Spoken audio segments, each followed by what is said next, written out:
This garden is a love letter to some of the alleyway gardens that we see in the northwest. We've got a whole ton of different things going on in this garden, from growing your own veg to upcycling, and a lovely section dedicated to feeding a pet tortoise.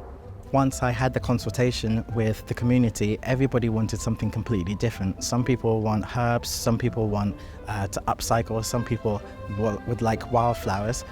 And so what I've managed to do is essentially give everybody what they wanted in the garden, because once the garden is relocated, I needed them to feel invested in the space. There are loads of tips and tricks all through the garden that could help people with small spaces create their very own magical urban oasis. And having the terrace gardens on either side really makes it feel like you are walking down a terrace street. These small spaces are really, really important.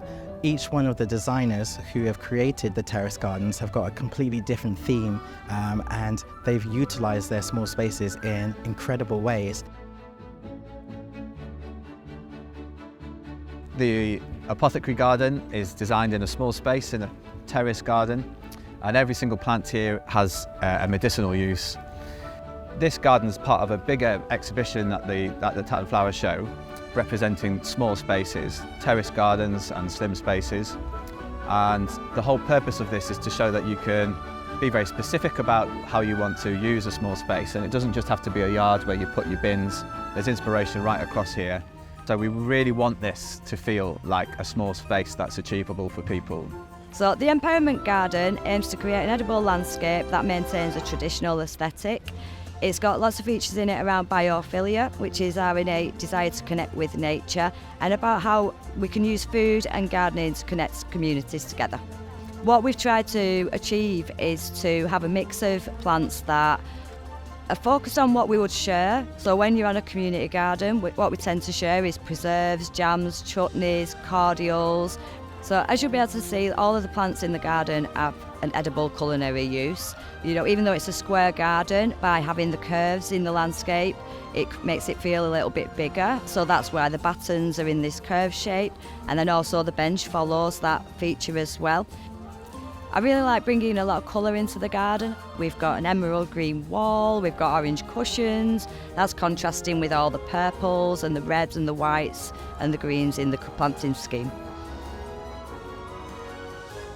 The garden's called the Balanced Garden, and that's really to try and reflect that it is somewhere that is balancing the needs of both kids and adults in terms of enjoying a garden, engaging with the garden. And the aim of the garden was really to try and give people ideas how they can balance adults and kids in a small space. I think a big takeaway is it's better have fewer and bigger beds planting rather than skinnier beds around the outside, because it actually makes the space look bigger. Daisy shapes, bright colours, lots of scent and movement to really increase the appeal to the children, as well as obviously just being beautiful to look at. And then in the evening, put the lid on the sandbox, you can put away the toys and the storage, and you've got a space that is truly relaxing for you, for adults, for entertaining, or for morning coffee.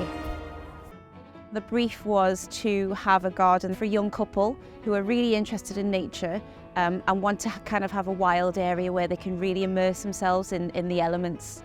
And so we've included a biochar kiln for fire, a water feature for water, some swishy plants for the air and the sound and stuff, and some tall trees. And then the earth is about giving back to the earth, so using that biochar to enrich the earth. So it's all things that we thought would be really nice for people to try at home. Part of the design was to create an immersive environment and to reflect nature in some way. So we thought we'll do like a Fibonacci spiral and to kind of swirl into a nice kind of comforting area of greenery. So we're hoping people will take away lots of ideas from this garden, mainly that the grungy wild look is actually really, really pretty and manageable, and to give it a go. So the idea behind the Terrace Retreat Garden was to create a space packed with features, useful objects, and an area to be able to sit and reconnect with family and nature in a very small area.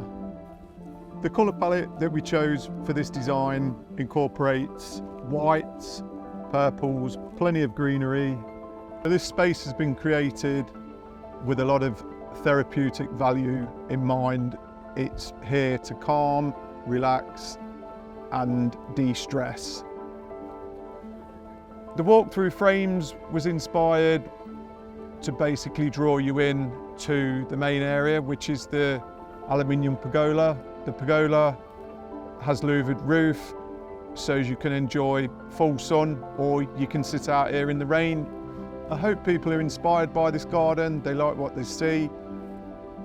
It's proof that you can certainly fit a lot within a small space and still get maximum enjoyment from it.